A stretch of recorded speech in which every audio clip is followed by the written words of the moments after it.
కాకినాడలో ఈరోజు ఒక ప్రతిష్టాత్మకమైన ప్రాజెక్టుకి ప్రారంభోత్సవం చేశాం. చాలా సంతోషం. గౌరవ ముఖ్యమంత్రి జగన్మోహన్ రెడ్డి గారి ఆశీస్సులతోనే ఇది సాధ్యమైంది. ఇక్కడ కాకినాడలో ఒక యుద్ధ విమానాల మ్యూజియంని ప్రారంభించాం. ఏదైతే 142 MU అనే ఈ యుద్ధ విమానం ఉందో, ఇది కార్గిల్ లాంటి ప్రతిష్టాత్మకమైన యుద్ధాల్లో వాడిన విమానం భారతదేశం తరపున. ఇక్కడ ఈ దేశంలో 3 కాకినాడతో కలిపి 3 ఇలాంటి మ్యూజియంస్ ఏర్పాటైనాయి. ఒకటి విశాఖపట్నంలో, రెండోది కలకటాలో, మూడోది కాకినాడలో. 2019లో ఈ ప్రభుత్వం వచ్చిన వెంటనే గౌరవ ముఖ్యమంత్రి జగన్మోహన్ రెడ్డి గారి దృష్టికి నేనే తీసుకెళ్ళి ఇలాంటి ఒక మ్యూజియం చేద్దాం అనుకుంటున్నాము. దానివల్ల ఏంటంటే నెక్స్ట్ జనరేషన్స్కి ఇక్కడ ఒక చిన్న యాంపీ థియేటర్, ఆ థియేటర్లో ఎప్పటికప్పుడు మన భారత త్రివిధ దళాలు ఎలాంటి ఇక్కడ కార్యక్రమాలు నిర్వహిస్తాయి, బోర్డర్లో ఎలాగ పనిచేస్తారు అనేది అన్నీ కూడా ఫిలిమ్స్ అన్నీ కూడా మనం అక్కడ డిస్ప్లే చేస్తూ యుద్ధ విమానాలను చూపించే ఒక మ్యూజియం ఏర్పాటు చేస్తామంటే ఆయన చాలా ప్రోత్సహించి మీరు చేయండి, మీరు ముందుకెళ్ళండి, నేను పర్మిషన్స్ ఏమైనా ఉన్నా కూడా ఇక్కడ నేను అధికారులు చెప్తానని చెప్పి సీఎం గారు చెప్పారు. గౌరవ ముఖ్యమంత్రి జగన్మోహన్ రెడ్డి గారు అది మాకు హామీ ఇచ్చి గట్టిగా మమ్మల్ని ప్రోత్సహించినందుకు వాళ్ళు ఇది చేయగలిగాం. ఎందుకంటే ఇది ఈ విమానాలని మన నేవీ నుంచి రిక్వెస్ట్ చేసి ఇక్కడ తీసుకోవడమే చాలా పెద్ద పని. ఆ తర్వాత దాన్ని ఇక్కడికి ట్రాన్స్పోర్ట్ చేయడం ఇంకా అంతకన్నా పెద్ద పని. ఇవన్నీ అయిన తర్వాత మళ్ళీ సిఆర్జెడ్ ఇష్యూస్ వచ్చినాయి. ఇది బీచ్ రోడ్లో చేసాము, దీన్ని బీచ్లో చేసాము. సిఆర్జెడ్ ఇష్యూస్ వచ్చినాయి. ఆ సిఆర్జెడ్ ఇష్యూస్ని కూడా రాష్ట్ర ప్రభుత్వం తరపు నుంచి లైజాన్ చేసి కేంద్ర ప్రభుత్వంలో కూడా దీన్ని క్లియర్ చేయించుకున్నాం. సుమారు ఈ మొత్తం మ్యూజియంకి ఇంక్లూడింగ్ చిల్డ్రన్ పార్కు, అదేవిధంగా ఈట్ స్ట్రీట్, ఇతర డెవలప్మెంట్ వర్క్స్ అన్నీ కలిపి 15 కోట్లు దీనికి వ్యయమవుతుందని అంచనా వేసుకుని దీన్ని చేయడం జరిగింది. ఇది ఒక ప్రతిష్టాత్మకమైన ప్రాజెక్ట్. ఇలాంటి ప్రాజెక్టు కాకినాడ రావడం అనేది ఒక రకంగా మనందరికీ చాలా చాలా సంతృప్తినిచ్చే విషయం. గతంలో ఇప్పుడు ఇంత మంచి ప్రాజెక్ట్స్ మన కోస్టల్లో రాలే. విశాఖపట్నంలో ఉంది, తర్వాత ఇది. భవిష్యత్తులో పర్యాటక పరంగా ఇంకా పెద్ద ఎత్తున గౌరవ ముఖ్యమంత్రి జగన్మోహన్ రెడ్డి గారి నాయకత్వంలో అభివృద్ధి చేసి తీరగలుగుతాం నమ్ముతున్నా. నేను 2009లో శాసనసభ్యుడిగా ఎన్నికైనప్పుడే తొలిసారి ఇక్కడ కాకినాడలో బీచ్ని డెవలప్ చేసి బీచ్ ఫెస్టివల్ నిర్వహించి ఆ రోజున పెద్దలందరినీ కూడా ఇక్కడ తీసుకొచ్చి దీన్ని ఒక కాకినాడని ఒక టూరిజం డెస్టినేషన్గా చేయడం కోసం శిల్పారామంతో సహా అన్నీ కూడా మంజూరు చేయించాం. మళ్ళీ ఇప్పుడు ఈ ప్రతిష్టాత్మకమైన ఈ ప్రాజెక్ట్ని కూడా ప్రారంభించడం చాలా సంతోషం. కూడా చైర్పర్సన్ గారు దీప్తి కుమార్ గారు దీనికి చాలా ఇన్వాల్వ్ అయ్యి ఎప్పటికప్పుడు ఫాలోఅప్ చేసుకున్నారు. అదేవిధంగా మా ఎంపీ మేడము వంగ గీతా విశ్వనాథ్ గారు కానీ, మా సిటీ ఎమ్మెల్యే దూరంపూడి చంద్రశేఖర్ గారు కానీ, ఇతర పెద్దలందరూ కూడా దీన్ని పూర్తిగా సహకరించి ప్రోత్సహించడం వలన ఇంత మంచి ప్రాజెక్టు చేసాము. దీన్ని ఫుల్ ప్లెడ్జ్డ్గా మొత్తం అంటే చిల్డ్రన్ పార్క్తో సహా అన్నీ రెడీ చేసి ఈ ఏప్రిల్కి ఒక ఫుల్ ప్లెడ్జ్డ్ స్టార్ట్ అవుతుంది. ఇప్పుడైతే మ్యూజియం స్టార్ట్ అయిపోయింది, మిగతా చిన్న పనులు ఉన్నాయి, అవన్నీ కూడా పూర్తయిపోతాయి. Great privilege for us to be here today and witness the inauguration of this fantastic aircraft which has served our country in such a fabulous manner for 30 years and secured our borders over the seas and done a fantastic role as anti-submarine warfare aircraft and anti-maritime reconnaissance aircraft. So I think the population of this town, Kakinada, are going to benefit to see this bird right in the middle of them and learn about the service that this aircraft has done, the technology that is involved, the people who have flown this and the armed forces who are continuous service to this nation. Thank you very much. I wish all the very best to the Kakinada Urban Development Authority who have put in so much of effort to get this aircraft installed here, and I wish that they will be able to take care of it and show it to the people here and inspire the young population of this country to go on to the fields of engineering, to aviation, to armed forces and do very well for this country. Sir, thank you very much. Some experiences in this place. This is strict.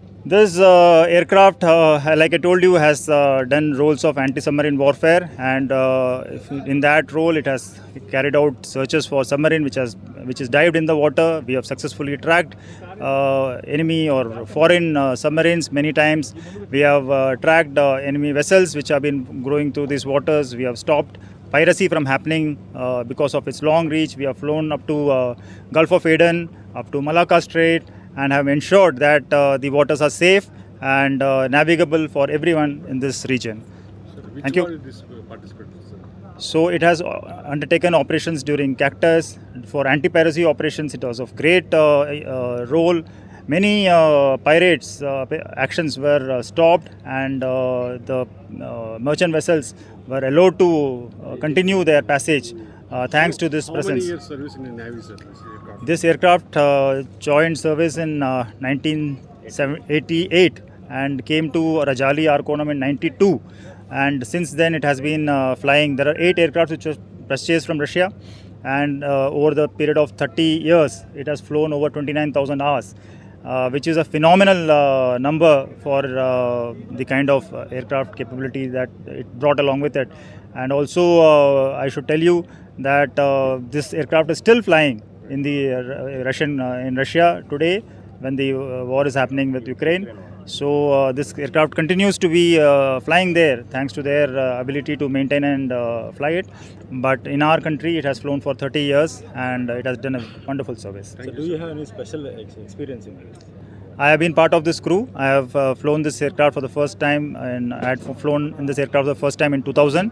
And since then, till 2017, I have been associated with this flying many times, over many years. And it is my good fortune that after all this years of service, I am able to be here today to witness this aircraft being given the status that it deserves of being recognized and acknowledged by our country. Thank you, sir. Thank you.